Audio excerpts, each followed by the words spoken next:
Mark 6ஆம் அதிகாரம். அவர் அவ்விடம் விட்டு புறப்பட்டு தாம் வளர்ந்த ஊருக்கு வந்தார். அவருடைய சீஷரும் அவரோடு கூட வந்தார்கள். ஓய்வு நாள் ஆனபோது ஜெபாலயத்தில் உபதேசம் பண்ணத் தொடங்கினார். அநேகர் கேட்டு ஆச்சரியப்பட்டு, இவைகள் இவனுக்கு எங்கே இருந்து வந்தது? இவன் கைகளினால் இப்படிப்பட்ட பலத்த செய்கைகள் நடக்கும்படி இவனுக்கு கொடுக்கப்பட்ட ஞானம் எப்படிப்பட்டது?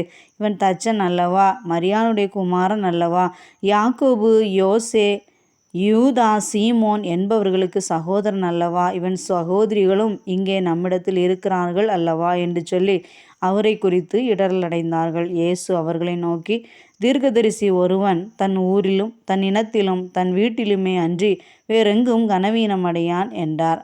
அங்கே அவர் சில நோயாளிகள் மேல் கைகளை வைத்து அவர்களை குணமாக்கினதே அன்றி வேறொரு அற்புதமும் செய்யக்கூடாமல் அவர்களுடைய அவிசுவாசத்தை குறித்து ஆச்சரியப்பட்டு கிராமங்களிலே சுற்றித் திரிந்து உபதேசம் பண்ணினார். அவர் 12 அழைத்து அசுத்த ஆவிகளை துரத்த அவர்களுக்கு அதிகாரம் கொடுத்து, வழிக்கு பையையாகிலும் அப்பத்தையாகிலும் கச்சையில் காசையாகிலும் எடுத்து கொண்டு போகாமல் ஒரு தடியை மாத்திரம் எடுத்து கொண்டு போகவும், பாதரட்சைகளை போட்டு கொண்டு போகவும், 2 அங்கிகளை தரியாதிருக்கவும் கட்டளையிட்டார். பின்பு அவர்களை நோக்கி, நீங்கள் எங்கேயாகிலும் ஒரு வீட்டில் பிரவேசித்தால் அவ்விடத்தை விட்டு புறப்படுகிற வரைக்கும் அங்கே தானே தங்கியிருங்கள். எவர்களாகிலும் உங்களை ஏற்றுக்கொள்ளாமலும் உங்கள் வசனங்களை கேளாமலும் இருந்தால் நீங்கள் அவ்விடம் விட்டு புறப்படும்போது அவர்களுக்கு சாட்சியாக உங்கள் கால்களின் கீழே படிந்த தூசியை உதறி போடுங்கள். நியாயத்தீர்ப்பு நாளிலே அந்த பட்டணத்திற்கு நேரிடுவதை பார்க்கிலும் சோதோம் கோமோரா பட்டணத்திற்கு நேரிடுவது லகுவாயிருக்கும் என்று மெய்யாகவே உங்களுக்கு சொல்லுகிறேன் என்று சொல்லி அவர்களை 2 பேராக அனுப்பினார். அவர்கள் புறப்பட்டு போய் மனம் திரும்புங்கள் என்று பிரசங்கித்து அநேகம் பிசாசுகளை துரத்தி அநேகம் நோயாளிகளை எண்ணெய் பூசி சுஸ்தமாக்கினார்கள். அவருடைய பேர் பிரசித்தமானபடியினால் ஏரோது ராஜா அவரை குறித்து கேள்விப்பட்டு, யோவான் ஸ்நானன் மரித்தோரிலிருந்து எழுந்தான், ஆகையால் அவனிடத்தில் இந்த பலத்த செய்கைகள் விளங்குகிறது என்றான். சிலர் அவர் எலியா என்றார்கள். வேறு சிலர் அவர் ஒரு தீர்க்கதரிசி அல்லது தீர்க்கதரிசிகளில் ஒருவனைப் போல் இருக்கிறார் என்று சொன்னார்கள். ஏரோது அதை கேட்டபொழுது, அவன் நான் சிரச்சேதம் பண்ணின யோவான்தான், அவன் மரித்தோரிலிருந்து எழுந்தான் என்றான். ஏரோது தன் சகோதரனாகிய பிலிப்புவின் மனைவி ஏரோதியாளை தனக்கு மனைவியாக்கி கொண்டபொழுது யோவான் ஏரோதை நோக்கி, நீர் உம்முடைய சகோதரன் மனைவியை வைத்து கொள்வது நியாயமல்லவென்று சொன்னது நிமித்தம் ஏரோது சேவகரை அனுப்பி யோவானை பிடித்து கட்டி காவலில் வைத்திருந்தான். ஏரோதியாளும் அவனுக்கு சதி நினைத்து அவனை கொன்று போட மனதாயிருந்தாள். ஆகிலும் அவளால் கூடாமற் போயிற்று. அது ஏனென்றால் யோவான் நீதியும் பரிசுத்தமும் உள்ளவனென்று ஏரோது அறிந்து அவனுக்கு பயந்து அவனை பாதுகாத்து அவன் யோசனையின்படி அநேக காரியங்களை செய்து விருப்பத்தோடே அவன் சொல்லை கேட்டு வந்தான். பின்பு சமயம் வாய்த்தது. எப்படி என்றால், ஏரோது தன் ஜென்ம நாளிலே தன்னுடைய பிரபுக்களுக்கும் சேனாதிபதிகளுக்கும் கலிலேயா நாட்டின் பிரதான மனுஷருக்கும் ஒரு விருந்து பண்ணின போது ஏரோதியாளின் குமாரத்தி சபை நடுவே வந்து நடனம் பண்ணி ஏரோதுவையும் அவனோடு கூட பந்தி இருந்தவர்களையும் சந்தோஷப்படுத்தினாள். அப்பொழுது ராஜா சிறு பெண்ணை நோக்கி, உனக்கு வேண்டியதை என்னிடத்தில் கேள், அதை உனக்கு தருவேன் என்று சொன்னதுமல்லாமல், நீ என்னிடத்தில் எதை கேட்டாலும் அது என் ராஜ்யத்தின் பாதியானாலும் அதை உனக்கு தருவேன் என்று அவளுக்கு ஆணையும் இட்டான். அப்பொழுது அவள் வெளியே போய் நான் என்ன கேட்க வேண்டும் என்று தன் தாயினிடத்தில் கேட்டாள். அதற்கு அவள், யோவான் ஸ்நானனுடைய தலையை கேள் என்றாள். உடனே அவள் ராஜாவினிடத்தில் சீக்கிரமாய் வந்து, நீர் இப்பொழுதே ஒரு தாளத்தில் யோவான் ஸ்நானனுடைய தலையை எனக்கு தர வேண்டும் என்று கேட்டாள்.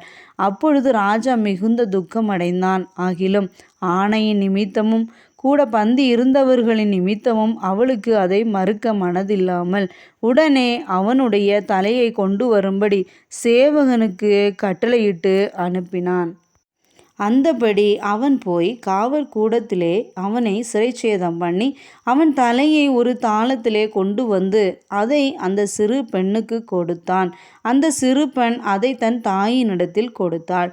அவனுடைய சீஷர்கள் அதை கேள்விப்பட்டு வந்து அவன் உடலை எடுத்து ஒரு கல்லறையில் வைத்தார்கள். அப்பொழுது அப்போஸ்தலர் இயேசுவினிடத்தில் கூடி வந்து தாங்கள் செய்தவைகள் உபதேசித்தவைகள் யாவையும் அவருக்கு அறிவித்தார்கள்.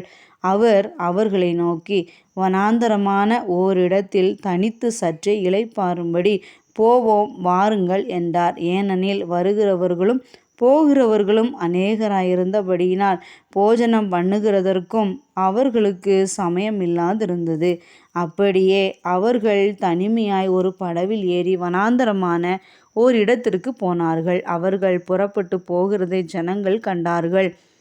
அவரை அறிந்த அநேகர் சகல பட்டணங்களிலும் இருந்து கால்நடையாய் அவ்விடத்திற்கு ஓடி அவர்களுக்கு முன்னே அங்கே சேர்ந்து அவரிடத்தில் கூடி வந்தார்கள். இயேசு கரையில் வந்து அநேக ஜனங்களை கண்டு அவர்கள் மேய்ப்பனில்லாத ஆடுகளைப் போல் இருந்தபடியினால் அவர்கள் மேல் மனதுருகி அநேக காரியங்களை அவர்களுக்கு உபதேசிக்க தொடங்கினார். வெகு நேரம் சென்ற பின்பு அவருடைய சீஷர்கள் அவரிடத்தில் வந்து, இது வனாந்தரமான இடம், வெகு நேரமும் ஆயிற்று, புசிக்கிறதற்கும் இவர்களிடத்தில் ஒன்றுமில்லை. ஆகையால் இவர்கள் சுற்றியிருக்கிற கிராமங்களுக்கும் ஊர்களுக்கும் போய் தங்களுக்காக அப்பங்களை வாங்கி கொள்ளும்படி இவர்களை அனுப்பிவிட வேண்டும் என்றார்கள். அவர் அவர்களை நோக்கி, நீங்களே அவர்களுக்கு போஜனம் கொடுங்கள் என்றார். அதற்கு அவர்கள், நாங்கள் போய் 200 பணத்துக்கு அப்பங்களை வாங்கி இவர்களுக்கு புசிக்கும்படி கொடுக்க கூடுமோ என்றார்கள். அதற்கு அவர், உங்களிடத்தில் எத்தனை அப்பங்கள் உண்டு, போய் பாருங்கள் என்றார். அவர்கள் பார்த்து வந்து, 5 அப்பங்களும் 2 மீன்களும் உண்டு என்றார்கள். அப்பொழுது எல்லாரையும் பசும் புல்லின் மேல் பந்தி பந்தியாக உட்கார வைக்கும்படி அவர்களுக்கு கட்டளையிட்டார். அப்படியே வரிசை வரிசையாய் 100 பேராகவும் 50 பேராகவும் உட்கார்ந்தார்கள்.